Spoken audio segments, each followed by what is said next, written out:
ពួកធัว4យ៉ាងនាំឲ្យកើតប្រយោជន៍នាបច្ចុប្បន្នឧអកសៈឧទ្ធានសម្បទាការប្រឹងប្រែង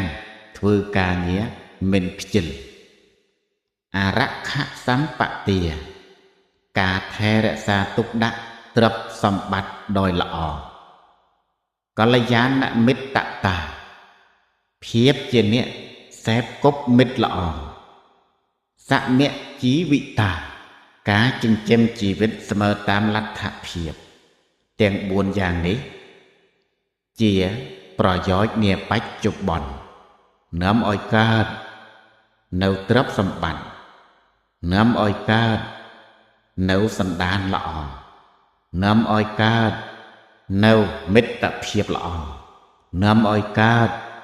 នៅការប្រព្រឹត្តតាមលទ្ធភាពស័ក្តិសមនៅក្នុងសង្គមមនុស្សសូមអនុមោទនា